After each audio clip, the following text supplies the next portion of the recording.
Friends எல்லோரும் எப்படி இருக்கீங்க? நாங்கள் நல்லாயிருக்கோம். நீங்கள் நல்லா இருக்கீங்களா? இன்றைக்கி வந்து சண்டே ஸ்பெஷல் என்னென்னா நம்ம வீட்டில் சங்கரா மீன் தாங்க வாங்கியிருக்கோம். அந்த குழம்பு எப்படி வைக்கலான்னு பார்க்கலாம்.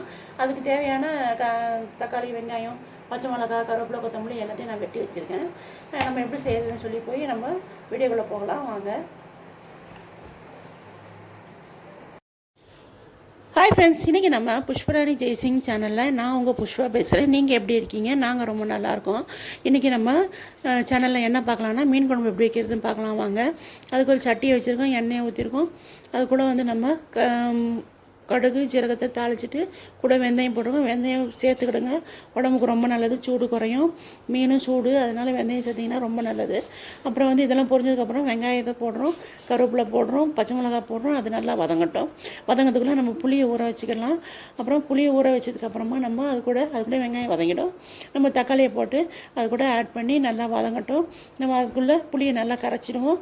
அது கூட குழம்பு மிளகாத்தூள் வீட்டில் அரைச்சி வச்சுருக்கிற மிளகாத்தூளை சேர்த்துருவோம். கொஞ்சம் மஞ்சத்தூளை சேர்ப்போம். சேர்த்ததுக்கப்புறமா உப்பையும் சேர்த்து கரெக்டாக இருக்கான்னு சொல்லிட்டு அந்த கரைச்சலை ரெடி பண்ணி தனியாக எடுத்து வச்சுங்க. ஏன்னா அதுக்குள்ளே இங்கே தக்காளி வெங்காயம்லாம் நல்லா கூழு மாதிரி வதங்கும்.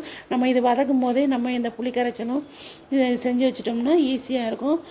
முன்னாடியே செஞ்சு வைக்கணும்னு அவசியம் இல்லை, வேலையும் சீக்கிரம் முடியும். அதனால் கரைச்சலை ரெடி பண்ணி வச்சுட்டு தக்காளி நல்லா வதங்கினதுக்கப்புறமா நம்ம வந்து இந்த கரைச்சலை அதோடு சேர்க்குறோம். சேர்த்து உப்பு தண்ணியெல்லாம் கரெக்டாக இருக்கா கொதிக்கிறதுக்குன்னு பார்த்துட்டு அதை வந்து மூடி வச்சிடும். மூடி வச்சதுக்கப்புறமா குழம்பு நல்லா கொதிக்கட்டும். ஒரு 20 நிமிஷம் தான் குழம்பு கொதிக்கணும். அதுக்குள்ளேயே நம்ம வந்து மீனை வந்து க்ளீன் பண்ணி எடுத்து வச்சுக்கலாம். குழம்பு கொதிக்கிறதும் மீன் க்ளீன் பண்ணுறதுக்கும் சரியாக இருக்கும். குழம்பு கொதிக்கட்டும். மீனையும் க்ளீன் பண்ணி நம்ம ரெடி பண்ணிவிடுவோம். அது சுத்தம் பண்ணி வச்சுட்டு பார்ப்போம். அதுக்குள்ளே மீன் வந்து மசாலா தடவி அதை ஊற போட்டுருவோம் பொரிக்கிறதுக்காக. அதையும் தனியாக செஞ்சு வச்சுருவோம். அதுக்குள்ளே குழம்பு நல்லா கொச்சதுக்கப்புறமா நம்ம மீனை வந்து இதோட ஆட் பண்ணுறோம். ஆட் பண்ணி அதாவது ஒரு 1/2 கிலோ மீன் தாங்க நம்ம போடணும். 1/2 கிலோவுக்கு மேலே போடணும். அப்போ தான் வந்து குழம்பு வந்து ரொம்ப நல்லாயிருக்கும். குழம்பு வந்து திக்னஸ் வந்து வரணும். அப்போ தான் வந்து குழம்புல மீன் போடணும். பாருங்கள், நம்ம ஊற்றின தண்ணியெல்லாம் வற்றி குழம்பு வந்து திக்காக இருக்குது. இப்போ இந்த பதம் தான் நமக்கு சரியான பதம். இப்போ நம்ம இதில் மீன் வந்து ஆட் பண்ணுறோம். அப்போது மீன் வந்து ஒரு 1/2 கிலோவுக்கு மேலே இருக்கும். ஒரு 10 மீனாச்சும் போடணுங்க. அப்போ தான் ரொம்ப நல்லாயிருக்கும். அது கூட நம்ம ஆட் பண்ணிக்கிறோம். போட்டதுக்கப்புறமா மீன் நல்லா கொதிக்கும். அதுக்குள்ளே நம்ம என்ன பண்ணுவோன்னா கொஞ்சம் தேங்காய், கொஞ்சம் சோம்பு இதெல்லாம் எடுத்து வச்சுருக்கோம். இதை வந்து அரைச்சிக்கலாம். எங்கள் ஊரில் வந்து நாங்கள் வந்து தேங்காயெல்லாம் ஊற்றுவோம்.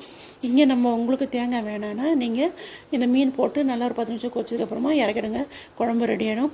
அதுக்குள்ளே நம்ம சேனலை நீங்கள் லைக் பண்ணுங்கள், ஷேர் பண்ணுங்கள், கமெண்ட் பண்ணுங்கள், சப்ஸ்கிரைப் பண்ணுங்கள். பார்க்குற ஒவ்வொருத்தரும் சப்ஸ்கிரைப் பண்ணுங்கள். ஏன்னா இது என்னுடைய புது சேனல். இது இப்போ தான் நான் வந்து 3வது வீடியோ போட போகிறேன். நீங்கள் எல்லோரும் எனக்கு ஆதரவு கொடுங்க. சப்ஸ்கிரைப் பண்ணால் தான் எனக்கு ஒரு மோட்டிவேஷன் இருக்கும் போடுறதுக்கு.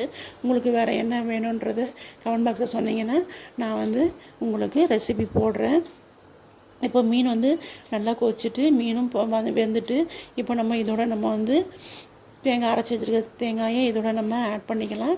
ஆட் பண்ணி அதுக்கேற்ற உப்பையும் இதோட சேர்த்தோம்னா சேர்த்து, ஏன்னா தேங்காய் ஊற்றும்போது உப்பு வந்து கம்மியாக இருக்கும். அதனால் வந்து உப்பு கொஞ்சம் சேர்த்துப்போம். தேங்காய் அலசி அதில் ஊற்றிட்டு குழம்பு நல்லா ஒரு 10 நிமிஷம் கொதிக்கட்டும். 10 நிமிஷத்துக்கு மேலே தேங்காய் ஊற்றுனதுக்கப்புறம் கொதிக்க விடாதீங்க. கொஞ்சம் 5 நிமிஷம் 10 நிமிஷம் கொதிச்சாவே போதும். குழம்பு ரொம்ப சூப்பராகவும் டேஸ்ட்டாகவும் இருக்கும். நீங்களும் அப்படி செஞ்சு பாருங்கள். நாங்கள் எப்படி தான் செய்வோம், நீங்கள் எப்படி செய்வீங்கன்றதையும் சொல்லுங்கள். நம்ம மீன் குழம்பு ரெடி ஆயிடுச்சு. வாங்க நம்ம போய் சுட சுட மீன் குழம்பு, மீன் பொரியல் எல்லாத்தையும் வந்து சாப்பிட்லாம். பக்கத்துலேயே வந்து நான் வந்து மீன் பொரிச்சிட்ருக்கேன். மீன் பொரித்து முடிஞ்சதும் நாங்கள் சாப்பிட்ருவோம். தேங்க்யூ ஃப்ரெண்ட்ஸ், என்னுடைய சேனலை பார்த்ததுக்கு நன்றி.